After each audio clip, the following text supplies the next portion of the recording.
1 week తర్వాత IPL ఎక్కడ జరుగుతుంది? ఇంగ్లాండా? సౌత్ ఆఫ్రికానా? లేకుంటే ఇండియాలో కొన్ని స్టేట్స్‌లోనా? అండ్ అది మాత్రమే కాకుండా దాంతో పాటుగా చాలా ఇంపార్టెంట్ విషయాలు మరీ ముఖ్యంగా పాకిస్తాన్ క్రికెటర్స్ యొక్క చీప్ బ్రతుకుల గురించి మాట్లాడదాము. చాలా పెద్ద మ్యాటర్ అనమాట. ఇది బేసిక్‌గా ఐపీఎల్ టైంలోనే మాట్లాడాలి. బట్ ఇప్పుడు చాలా డాట్స్ అన్ని కనెక్ట్ అయ్యాయి ఇక్కడ. అందుకే మాట్లాడాలనుకుంటున్నాను అనమాట. సో ఫస్ట్ మనం ఐపీఎల్ విషయానికి వచ్చాము అంటే ఐపీఎల్ ఎప్పుడైతే ఇక్కడ పోస్ట్‌పోన్ అయిపోయిందో ఐపీఎల్ని మా కంట్రీలో జరిపించండి అని చెప్పి ప్రతి కంట్రీ నుంచి ప్రపోజల్స్ వస్తున్నాయి బీసీసీఐకి. అంటే మిగతా కొన్ని మ్యాచ్ల్ని వచ్చి మా దగ్గర జరిపించండి, సో మేము ఇక్కడ హోస్ట్ చేస్తాము, మీకు ఎటువంటి ప్రాబ్లం కాకుండా మేము చూసుకుంటాము. ప్రాబ్లం అంటే ఏదో పాకిస్తాన్ నుంచి ప్రాబ్లం కాదు. సో ఎటువంటి అంటే సౌకర్యాలు లేకుంటే ఏమంటారు వాటికి ఎటువంటి అంతరాయం కలగకుండా మేము బాగా హోస్ట్ చేస్తామని చెప్తున్నారు. ఇందులో ముఖ్యంగా పెద్దగా మాట్లాడుతుంది ఇంగ్లాండ్ క్రికెట్ టీం. అంటే నెక్స్ట్ మీకు బాగా తెలుసు జూన్లో మనకి ఇంగ్లాండ్తో టెస్ట్ సిరీస్ ఉంది.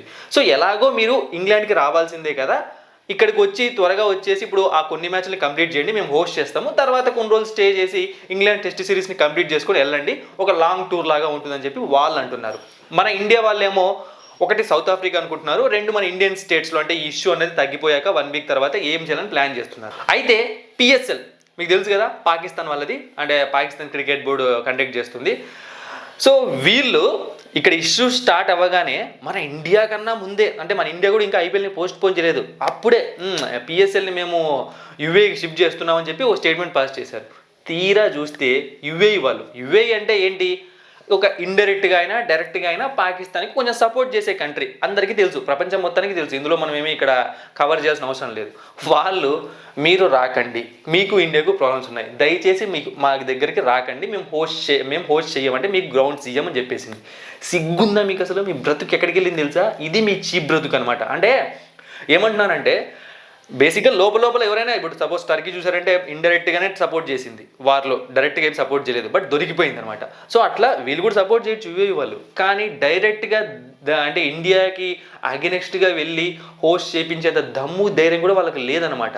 సో అది పాకిస్తాన్ బ్రతుకు. అయితే ఇప్పుడు కొంచెం వెనక్కి వెళ్దాం. ఐపీఎల్ జరిగే టైంలో అంటే ఈ పహల్గామ్ అటాక్ జరిగినప్పుడు సో షాహీన్ అఫ్రిది క్రికెటర్, అసలు అతను రియాక్ట్ అవ్వాల్సిన పని లేదు. నీ పని ఏంది? క్రికెటర్ నువ్వు, ఓకే ఆ దేశ పౌరును అయిండొచ్చు, కానీ మాట్లాడితే నిజాలు మాట్లాడాలి.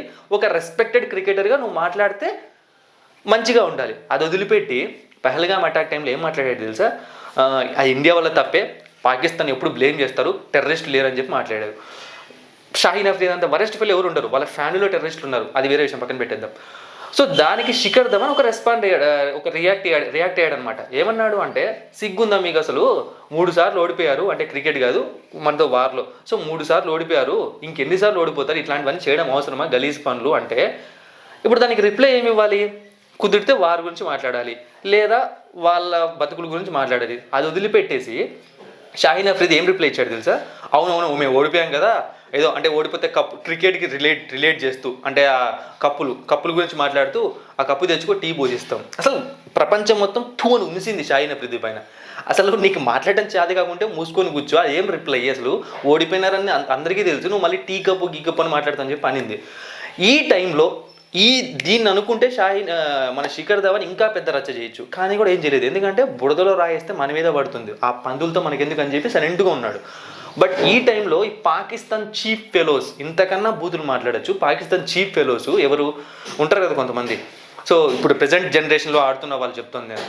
ఇమామ్ ఉల్ హక్ ఏం చేశాడు తెలుసా? ఒక పోస్ట్ చేశాడు ఇన్స్టాగ్రామ్లో, బాబర్ ఆజంతో ఉన్నది, ఆ అబ్రార్ అహ్మద్ మనోడు మెడ ఇరిగిపోయింది కదా పక్కకి ఏదైనా వికెట్ పడితే, సో వాడిది, వీళ్ళ ముగ్గురు కలిసి కప్స్ అంటే టీ కప్ పట్టుకున్న ఫోటో, అంటే షాహీన్ అఫ్రిదికి సపోర్ట్ చేస్తూ. వాడు చేసిందే చెత్త పని, వానికి మాట్లాడటం చేత కాక ఏదో కప్పుల గురించి మాట్లాడాడు, మీరు దాన్ని మళ్ళీ సపోర్ట్ చేయడము. సో అంటే వీళ్ళు మాత్రమే కాదు, ఇంకా కొంతమంది క్రికెటర్స్ షాహీన్ అఫ్రిది ఇలాంటి వాళ్ళు కూడా చేశారు. ఎందుకంత పొగరు మీకు? అసలు మేము క్షమాభిక్ష పెడితే మీరు క్రికెట్ ఆడుకుంటున్నారు, మీరు బ్రతుకుతున్నారు పాకిస్తాన్లో. మేము గట్టిగా కాన్సన్ట్రేషన్ చేస్తే మీ దేశమే ఉండదు. ఎందుకంటే ఒకసారి వారికి వస్తేనే, అంటే ఒకరికి సపోర్ట్ చేస్తేనే, మేము డైరెక్ట్గా కూడా వారికి రాలేదు, మేము సపోర్ట్ చేస్తేనే పాకిస్తాన్ 2 ముక్కలైంది. ఇప్పుడు మళ్ళీ ఇంకొక వారు వచ్చేలాగా ఉంది, ఈసారి మళ్ళీ ఇంకొక 2 ముక్కలు అయ్యేలాగా ఉంది. ఇది మీ బ్రతుకు. సరే జరిపించుకోండి పిఎస్ఎల్, చూద్దాం మరి మీకు అంత దమ్ము ధైర్యం ఉంటే. ఇక్కడ మా గురించి మీకు తెలుసు, ప్రపంచం మొత్తానికి తెలుసు, మేము పిచ్చి పనులు చేయము. బ్యాక్ ఎండ్లో అంటే ఇట్లా వెన్నుపోటు పడవడాలు, టెర్రరిస్ట్ని పంపించడాలు, ఇలాంటి పనులు మేము ఏమీ చేయం కదా. అయినా కూడా మీ క్రికెట్ని, ఎందుకంటే మీరు ఒకవేళ క్రికెట్ జరుపుకుంటామంటే మేము అసలు మేమేం డిస్టర్బ్ చేయము. రావల్పిండిలో జరిపించుకోండి, కరాచీలో జరిపించుకోండి, మేము ఆ టార్గెట్ చేయము. అయినా కూడా మీరు భయపడి పిఎస్ఎల్ ఆపారంటే అంటే ఎందుకు భయపడుతున్నారు? నిజాయితీగా ఉండే వాడి ధైర్యం అలా ఉంటుందన్నమాట. వాడికి ఆ ధైర్యానికి భయపడే వాళ్ళు అలా ఉంటారనమాట. అది మీ బ్రతుకు. అండ్ ఇది మాత్రమేనా అంటే అసలు మేము మీతో ఇక ఏ క్రికెట్ ఆడకూడదు బీసీసీ అని అడిగితే. ఐసీసీ ఈవెంట్స్ కూడా ఆడకండి వీళ్ళతో. మనం ఆడుతుంటే వీళ్ళకి కొన్ని లాభాలు వస్తున్నాయి, లేకుంటే వీళ్ళ బతుకు ఎక్కడిది? మనము ఐసీసీకి 38.9 అరౌండ్ 40% మనం షేర్ ఇస్తున్నాం, రెవెన్యూ షేరు. మిగతా వాళ్ళందరూ కలిసి ఇచ్చేది 60% అయితే మనమే అరౌండ్ 40% ఇస్తున్నాం. అది మా రేంజ్. మీ రేంజ్ పిఎస్ఎల్ జరుపుకుంటాము అంటే ఏ కంట్రీ కూడా ముందుకు రావట్లేదు, కానీ మాకు పోటీ పడుతున్నాయి. ఇది ఇండియా రేంజ్.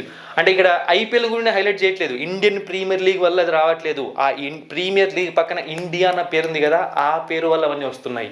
అది మాకున్న పవర్. సో చాలా అంటే ఆ టైంలోనే మాట్లాడాలి ఇది. బట్ ఐపీఎల్ టైంలో మనకి ఎందుకు ఇప్పుడు వాడంటే షాహిన్ అఫ్రీది అంటే బుద్ధి లేక మాట్లాడాడు మన క్రికెట్ ఛానల్. ఇప్పుడు దాన్ని ఎందుకు ఇక్కడ ఇండియా పాకిస్తాన్ ఇష్యూ చేయాలని చెప్పి వాడు మాట్లాడలేదు. కానీ ఇప్పుడు ఈ పిఎస్ఎల్ ఇవన్నీ చూశాక మాట్లాడడం కరెక్ట్ అనిపించింది, అందుకే మాట్లాడాను అనమాట. సో ఇప్పుడు ఐపీఎల్ విషయానికి వద్దాము. చాలా సారీ మీకు బోర్ కొట్టుండొచ్చు, ఇవన్నీ చెప్పకపోయి ఉండొచ్చు, బట్ చెప్పాలనిపించింది. చెప్పకుండా ఉండాల్సింది, బట్ చెప్పాలనిపించింది. సో ఇప్పుడు ఐపీఎల్ విషయానికి వద్దాము.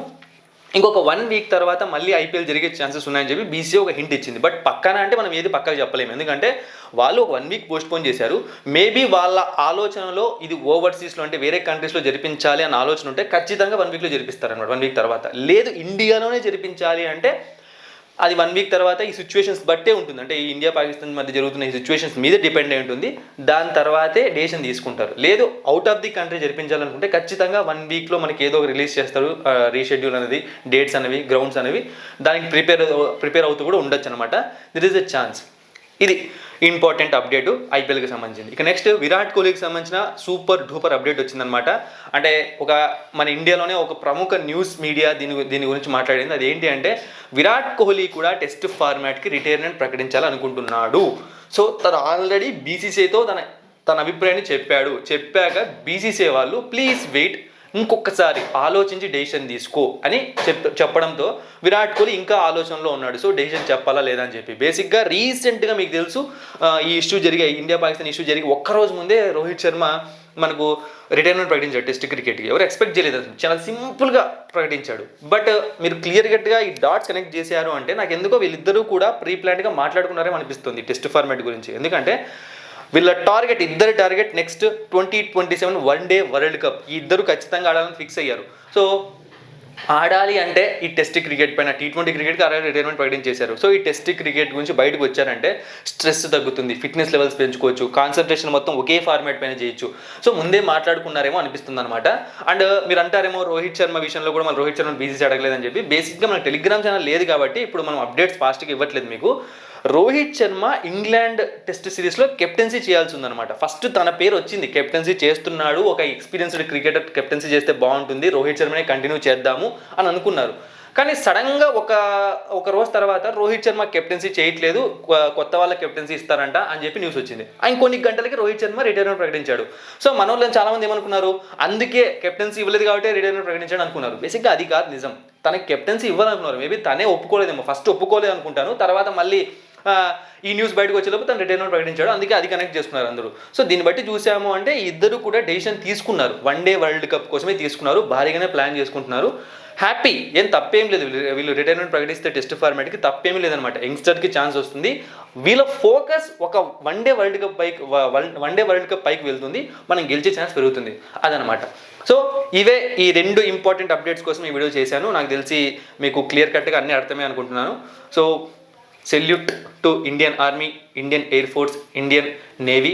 సో యుద్ధం జరిగే ఛాన్సెస్ అని ఇప్పటివరకు మీకు చాలామందికి అర్థం కావట్లేదు. ఇప్పుడు మనకి యుద్ధం జరగట్లేదు ఇక్కడ, జస్ట్ వాళ్ళు అటాక్ చేస్తుంటే మనం ఆగుతున్నాము, వాళ్ళకు బదులు ఇస్తున్నాం, మేము చేయగలమని చూపిస్తున్నాం. ఇంకా పూర్తి స్థాయి యుద్ధం స్టార్ట్ అవ్వలేదు.